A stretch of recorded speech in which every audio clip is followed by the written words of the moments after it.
Kalau tidak ada silahkan.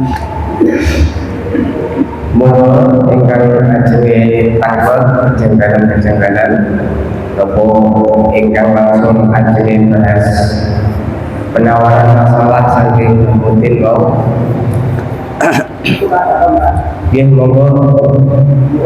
Niku mikir ngapunten. Zakat emas. Oke. Apakah ini ada ketentuan emas itu kan ada kemurniannya kan berbeda-beda. Yang makhlukni atau bagaimana kalau kita yang di KTP itu kan yang gue ada label itu istilahnya satu saja. Kandungannya tidak berapa. Terus apakah emas ini yang masih tanah dataran atau termasuk emas perhiasan? Ini kalau dijelaskan katakan supaya kita paham. Terus kok itu? Jadi ini adalah terkait emas. Ini sekarang emas terkait kalau kita kok tidak kali mengenai program bisa jadi sekolah-sekolah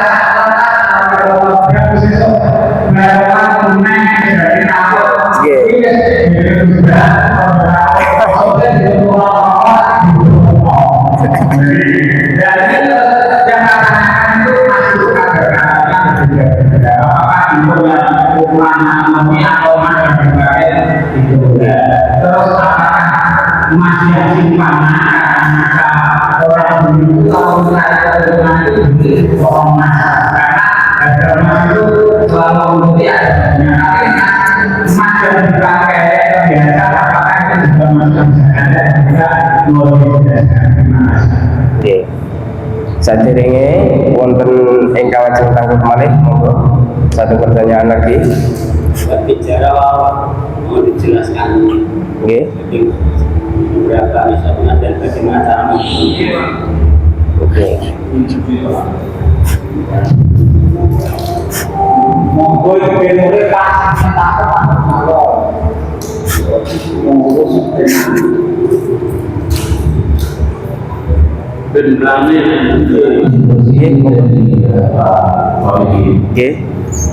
jadi terkait masalah dengan kendaraan itu tolong diberikan penjelasan sesuai mungkin.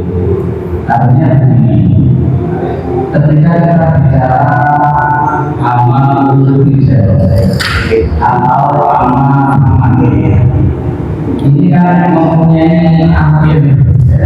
Artinya begini, emas, kata emas, dia wajib itu emas yang bagaimana? Satu, ketika ada orang menemukan emas, ada emas bulanan emas, kategori perhiasan itu dipakai apa statusnya tidak dipakai tapi sebagai hiasan atau dipakai tapi dilarang. Dan itu tolong diperjelas dulu. Terus kemudian kayak seperti jauh modal dagang. Bahasa modal dagang ini kan banyak lagi. Ada modal dagang yang lewat bukan modal. Allah modal dagang sin modal ini orang berupa mungkin berupa badan atau mungkin dagang hasil korupsi atau dagang dari curian. Ya, ini kan perlu perjelas dulu akan perincian masalah pengelolaan zakat dari situ. Terima kasih. Langsung kemauan kita apa dipecahi Pak? Langsung kemauan kita bisa pakai. Intinya yang pertama itu sapi dari Pak Kaji Purwiyanto kalih Bapak niku sami. Ketentuan emas yang bagaimanakah yang wajib dikeluarkan zakatnya? Kita ketahui bahwa nisab emas niku kan 85 gram. Nggih. Nah, niku 85 gram niku emas sing karate 24 karat utawa emas sing nopo batangan utawa emas sing nem-nem sing sak grame regi 300-400 nika.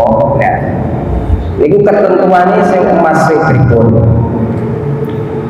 Lalu niki sub pertanyaan yang A. Yang B, terus antara emas perhiasan kali emas simpenan, dalam arti di sini bukan dibuat perhiasan ataupun pepaes lah, gampangannya emas batangan dibuat simpenan tabungan. Nah, niki apakah sama? Dalam arti 85 gram ini tertuju pada emas yang bagaimana? Yang untuk simpanan batangan utawa sing emas perhiasan? Langsung monggo musawirin ingkang ajenge jawab.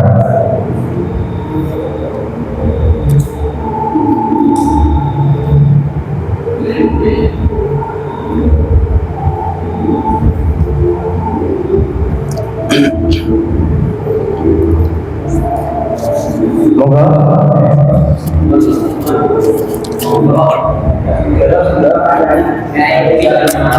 Pak Yai Munawar, monggo. Langsung bar Pak Yai Munawar dulu.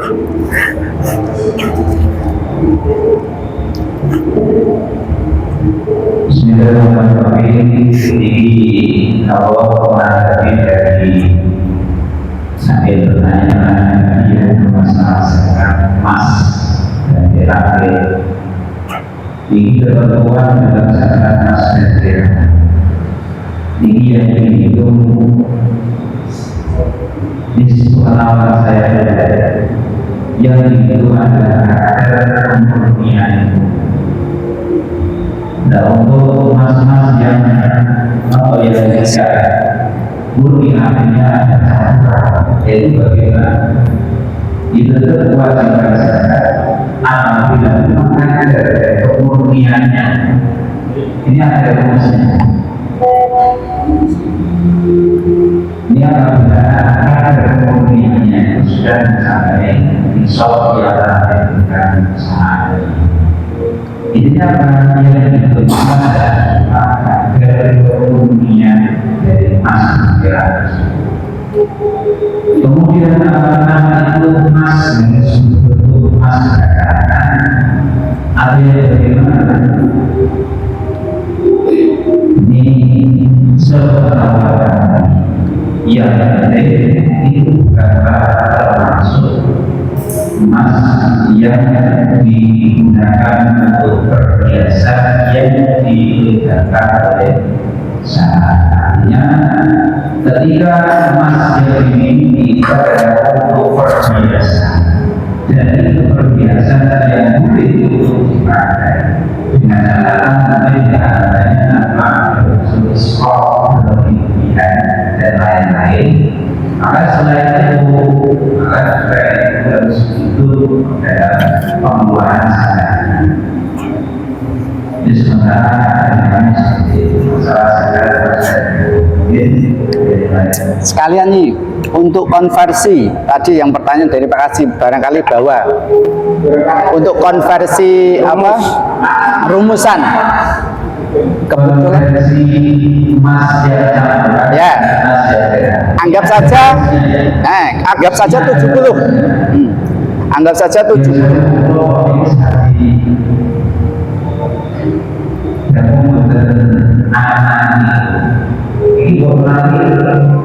tapi saya pakai kemudian emas ini Pak Yai, kadang pemurnian emas itu yang murni itu kan 24 karat. Apabila emasnya itu katakanlah hanya 18 karat atau 20 karat itu berapa persen itu kan 18 dari 24 kali 100 Wah, itu sakur. ada Sudah ini sih, Obi. 85 gram, tapi emas 80 karat, 18 karat. Maka saya kira ini belum mengajarkan benar datang ada, tapi kan hanya 18 karat. Yang 20% bukan emas katakan gitu. Makanya kan tidak sampai 100 sampai 85 ya.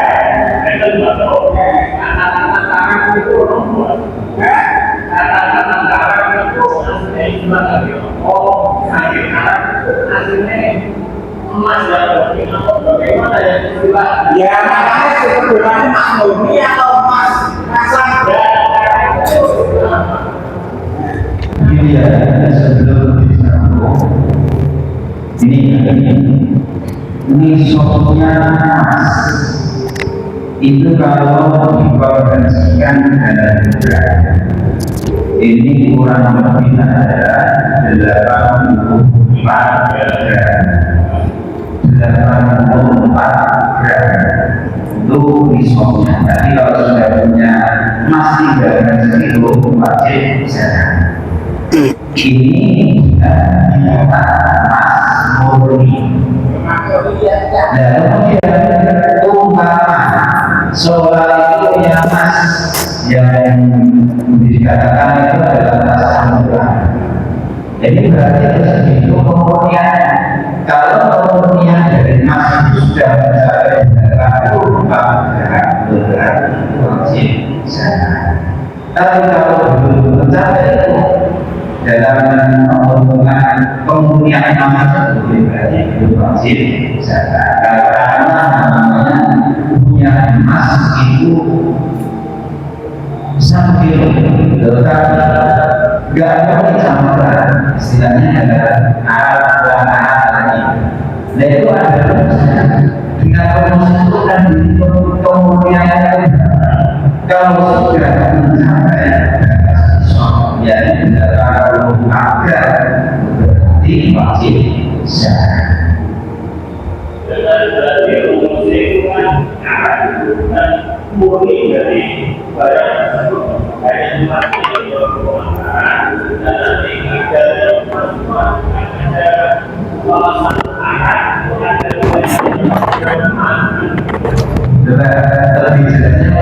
Coba ini ada contoh yang saya coba terusik. Untuk kadar emas itu seperti yang disampaikan sama Yai Gunawan itu benar. Jadi tetap hitungan kita ada kadar emas murni. Ya, saya paham maksudnya Mas, aku paham. Jadi karat itu adalah satu istilah di dalam hal jual beli emas.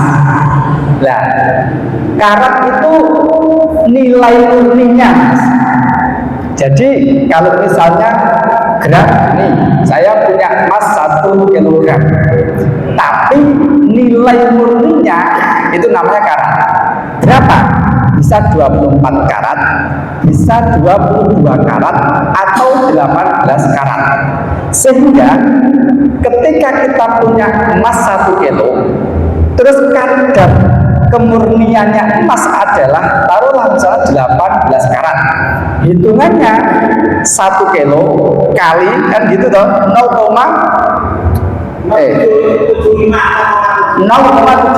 ya kalau 0,75%, sehingga nanti munculnya emas murninya itu 75% dari 1 kilo itu.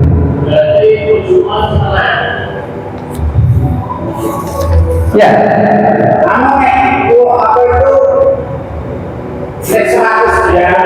Gini, contohnya gini. Menghitung kadar kemurnian emas. 1. Kadar emas memiliki kadar yang berbeda-beda seperti 24K atau emas murni, 22K, 18K dan lain-lain. 2. Konversi kadar emas. Untuk menghitung kadar kemurnian emas perlu diketahui persentase kemurnian emas tersebut. Emas 24 karat sama dengan 99,9% murni. Emas 22 karat sama dengan 91,6 murni. Emas 8 karat sama dengan 75% murni. 3. Menghitung berat emas murni. Berat emas murni dapat dihitung dengan mengalihkan berat emas dengan persentase kemurnian. Contoh, jika memiliki 100 gram emas 18 karat atau 75% murni, maka berat emas murni adalah 100 kali 0,75 sama dengan 75 gram. Sampai di sini bisa dipahami ya? Artinya, misalkan kita punya emas 100 gram dengan kemurniannya itu 18 karat atau 75%. Berarti emas 1 kilo atau 100 gram itu sama dengan 75 gram. Berarti belum wajib mengeluarkan zakat. Oke. Monggo. Mas, kadar emas itu ya, kadar emas itu makanya 12 gram ya, berarti kalau kadar emas berarti kadar emas berarti dari 100%. Ya, itu bisa. Benar. 12 dari 12 yang 145 berarti 12 karat 100 gram berarti masih mau 25 gram. Tuh, masuk. Sampai di sini bisa dipahami ya? Ini sebenarnya asal. Terus untuk yang kedua tadi sudah dijawab sama Yai Nawar bahwa masalah emas apakah emas yang dipakai sebagai bentuk perhiasan atau yang tidak dipakai sebagai bentuk simpanan. Sekali lagi catatannya adalah kalau memang perhiasan itu dipakai itu tidak wajib zakat. Catatannya yang dipakai tidak sampai israf atau tidak sampai melanggar syariat. Kira-kira ini sewu. Gawe ali-ali terus karo kalung karo gelang yang kira-kira sak kilo bener. Ya ngono to Mbak Yai iki sewu iki. Aku paham harga jenengan itu paham. Jadi tetap konsepnya adalah sesuai kebutuhan. Jadi cara umumnya wong gawe ali-ali taruhlah bojone wong paling sugih sak suka sewu pangajipun misale contoh bae. Lah umpama umumnya wong paling ngantenan yo nganggo perhiasan yo umum, yo nganggo ali-ali yo bilang yo mau yo tapi tetap tidak sampai keluar dari angger-angger syariat. Artinya yang tidak dilarang oleh syariat di antaranya ada israf.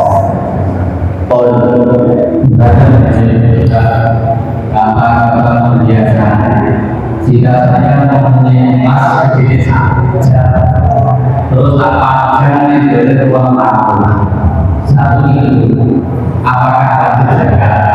Karena perhiasan itu biasa tidak Anda mengatakan dipakai. Ini tidak dipakai. Satu itu yang kedua, seorang laki-laki ini memakai emas. Seorang laki-laki bukan perempuan. Apakah keduanya itu wajib mengeluarkan zakat atau tidak? Emas itu di bulan biasa tapi dipakai oleh orang laki-laki. Yang kedua biasa saya katakan dalam sebuah bidin wafat. Kata-kata biasa. Yang ngapunten Pak ya. Ngapunten Pak. Dari pertanyaan yang pertama tadi sudah jenengan anggap kira-kira sudah memenuhi porsi jawaban jenengan apa tidak? Belum Pak. Bazar itu Dan ini kan menyambung pertanyaan malih. komentari dari beliaunya. Mengomentari maksud kula. Yang pertama tadi kan antara emas itu yang dizakati apakah semua emas ataupun emas-emas yang tertentu saja? Nah, maksudnya yang biasa perhiasan maksudnya. Bukan begini. Bahasa perhiasannya. Oh ya. Oke. Langsung mungkin saya punya nanti bisa langsung tolong jawab. Iya, monggo. Masuk. Ini suruh bisa syarat wajib zakat emas. yang syaratnya itu adalah termasuk perhiasan yang diperbolehkan. Walaupun murah yang dinamakan perhiasan yang diperbolehkan, yaitu sesuatu yang itu lumrah untuk dipakai. Yang lumrah untuk dipakai.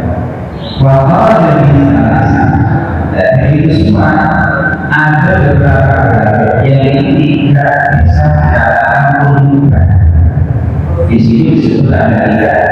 Di antara pertama al-qawli wa musta'mal al-fansi.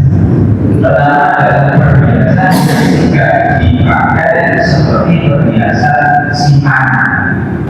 Al-fansi yang disimpan. Walaupun makhluk kalau penting ada saja. Yang kedua termasuk mulia tiga atau yang tiga yang masih disepakati di sini adalah perhiasan yang dimakhlukkan seperti tanggalan yang berupa emas yang ukurannya besar. Walaupun kemudian perhiasan yang diharamkan alladzi yalbasuhu seperti perhiasan yang dipakai oleh laki-laki. Walladzi fi suatu maksud dan perhiasan yang pemakaiannya itu terlalu berkeinginan minal laki yang dipakai oleh perempuan. Walaupun hasil dan ada beberapa contoh di wajib secara itu dan maka dari akan disebutkan itu wajib untuk dikeluarkan sedikit masuk. Jadi gini, Orang sedikit kesimpulan dari sini, yang namanya perhiasan itu yang dipakai. Betul nggih, Pak Munawar? Berarti mengecualikan yang ditempel di dinding nggih? Ya. Dan itu kalau kita seperti kita punya piring dan masih itu pun sudah masuk dalam haram. Oke. Dan itu kita istilah Istimalu. Kalau itu istilah di situ kalau tidak dipakai cuma dimakan saja. Ini kan di haram dari wajib zakat. Ini penjelasan dan ibarat Pak Yai Munawar. Mungkin ada ibarat lagi, nopo langsung dilempar pada syairnya.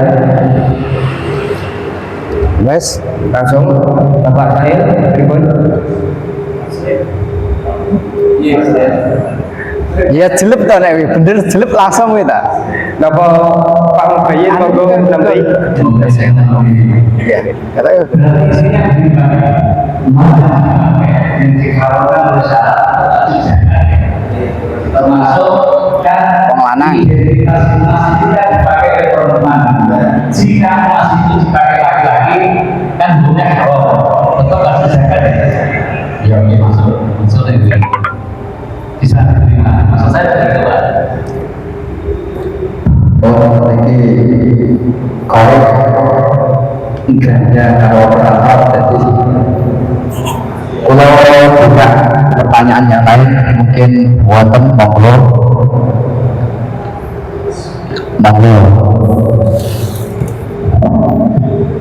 dan itu ya tidak begitu pas suara ibu sing mikir jenengan salah peringkat saya nggak boleh kan itu loh kan pemilikan sempurna. Nah bagaimana bacanya orang yang apa istilahnya itu maruh sawah itu dan sewa sawah itu zakatnya bagaimana, apakah wajib zakat?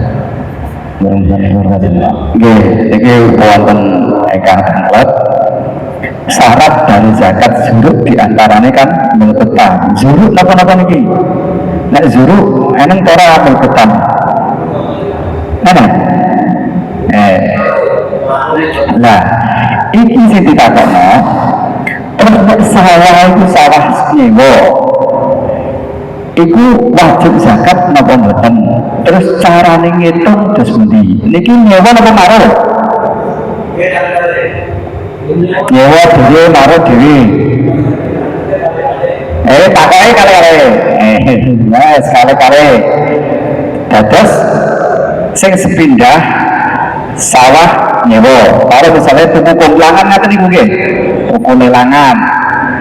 Niku terus pundi zakate, terus carane ngetokno.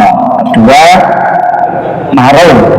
maruh niku wajib zakat apa mboten, terus ngitung terus pundi. Monggo gerak. Sebelum ini pertanyaannya dijawab, saya ingin penjelasan sistem maruh itu seperti apa, atau mungkin nanti apa nek ketebihan banget bahasanya. Sebenarnya kita butuh penjelasan sistem maruh itu seperti apa prakteknya. Monggo sekalian jelasno. Monggo saking saya sadurunge beranjak ke jawaban yang lebih mendalam, dijelaskan maruhnya niku maruh yang seperti apa sistemnya. Sistemnya ya umpama saya kan nggak punya sawah, saya itu menggarap sawahnya orang lain, kan hasilnya kan separuh itu diparuh. Itu bagaimana caranya? Terus hasil panennya iku mau niku ya diparuh juga. Ngaten nggih, paronan niku nggih. Niku pupuke king sing gadah sabin napa sing garap? Sing garap nggih, sing garap. Kalau tanya itu wajib Pak, hukumnya tetap wajib. Jawabannya Budi.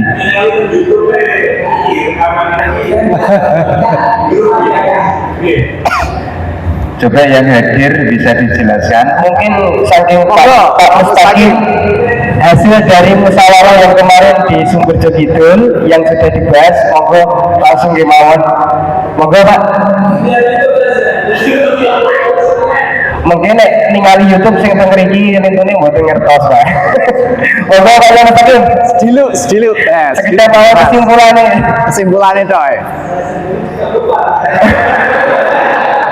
Bon, iki mawon eno jawab. Kesimpulannya wajib Pak. Wajib. Selama mencapai satu nisab, oke. Toh nanti hasil yang diparuh niki kan ditimbang lagi, ngoten. Napa numbangnya niki sakdiringe diparuh?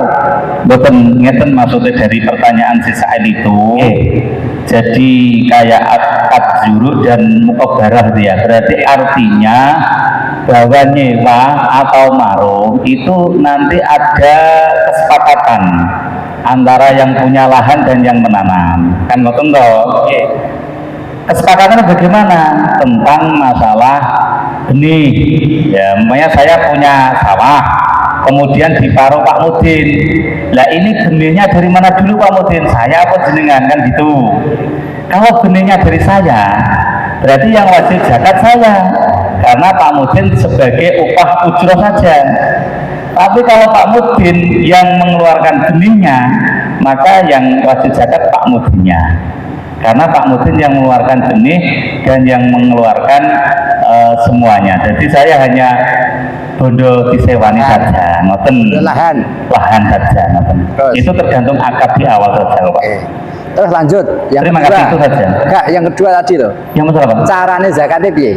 Ya sama saja Pak. Nah, artinya gini, sebelum apa sudah.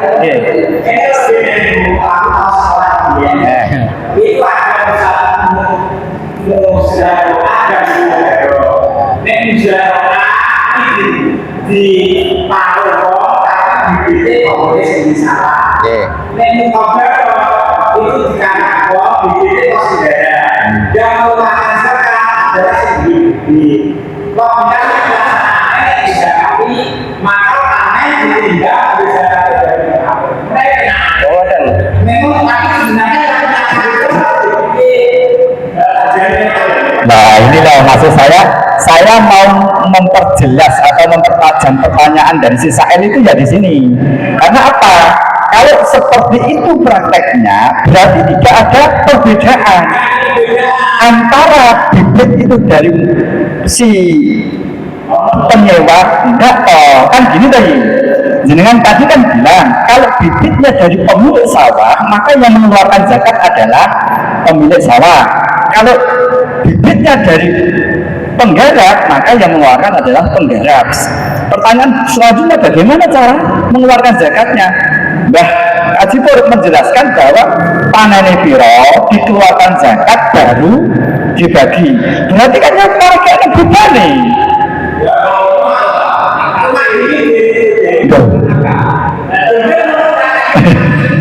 Monggo. Monggo kele. Ya, niki lho maksudnya.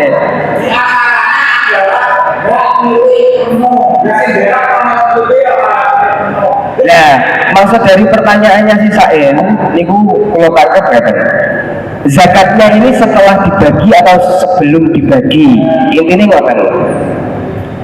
Di zakat riyen baru di misalkan sing garap dikai upah utawa akote mau paron sakdurunge diparo ditimbang sik dizakati sik baru diparo wong loro nopo setelah diparo maksudnya nggak ada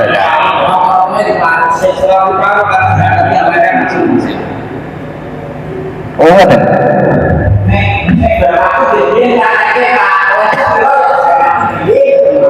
berarti ini agak berbeda. Kalau Pak Kasipur tadi kan dizakati dulu, baru diparuh, nggih Mas nggih. Nggih, tapi kalau jenengan dibagi dulu baru dizakati. Artinya nanti ketika diparuh dulu dan kemudian tidak ada satu nisab berarti tidak wajib. Padahal andai kan itu jadi satu, sudah ada satu nisab. Monggo mungkin ada yang lain. Mungkin langsung lawan ibaratnya. Tapi kan ininya orang jual Pak. Jadi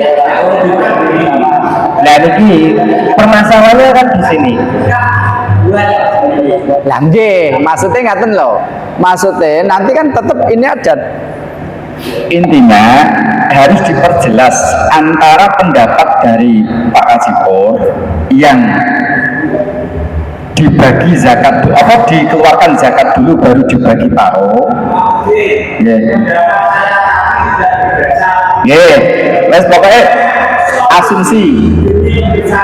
Ngono ya wes pokoke gak dasar lah pokoke sebenarnya pendapat. Nonton Mbak Mudin nggih, monggo.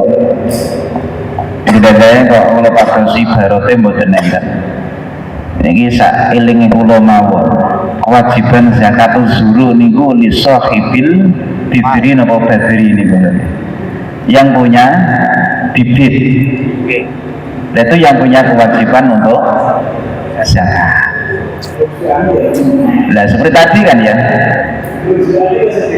yang punya bibit itu yang punya kewajiban zakat. Tapi ini saya anggap aneh, ya, saya anggap aneh masalah taruhan ini. Dan kalau kita memang kaji dalam permasalahan akad, maro sawah ini akadnya sih bermasalah tuh, akad bermasalah tuh maro sawah itu. Karena ada istilah spekulasi.